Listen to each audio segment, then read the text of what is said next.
జర్నలిజంలో investigating journalism అని ఒకటి ఉంది. దర్యాప్తు చేస్తారు, అటు పోలీసులు దర్యాప్తు చేస్తారు దొంగ గురించి, ఆ దొంగతనం ఏమిటి, ఎలా జరిగింది, ఏం చేయాలనేది ప్రజలకు తెలియచేయాలన్న జిజ్ఞాసతోటి, ఒక ఆలోచనతోటి జర్నలిస్టులు కూడా ఇన్వెస్టిగేట్ చేస్తారు.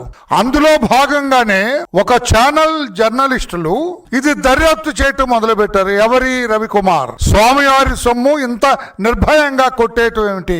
$900 జగన్మోహన్ రెడ్డి గారు పాపం అది అర్థం కాక $9 $72,000 అంటాడు. కాదండి, $900 అయితేనే $72,000 అవుతుంది. 9 అయితే 9,872 రూపాయలు అవుతుంది. $72,000 దొంగతనం అంటే $900 అండి, నాట్ 9. ఇతను ఎవరు? ఇతను ఎలా చేశాడు? ఎంతకాలం నుంచి కొడుతూ ఉన్నాడు? ఇతను ఎంత ఆస్తులు సంపాదించాడు? ఇతని బ్యాక్గ్రౌండ్ ఏమిటి? ప్రభుత్వంలో ఉన్న పెద్దలకి ఇతనికి సంబంధం ఏమిటని ఒక ఇన్వెస్టిగేషన్ స్టార్ట్ చేశారు. ఇన్వెస్టిగేషన్స్ స్టార్ట్ చేస్తూ చాలా మంది దగ్గరికి కొండ మీదకి వెళ్తున్నారు, కొంతమందితో మాట్లాడుతున్నారు, పెద్దలతో మాట్లాడుతున్నారు, పరకామణికి సంబంధించిన వాళ్ళతో చాలా మందితో మాట్లాడుతూ వాళ్ళ స్టేట్మెంట్స్ అవి రికార్డ్ చేస్తున్నారు, వీడియోగ్రాఫ్ చేసుకుంటున్నారు. జర్నలిస్టులు చేసే పని అది.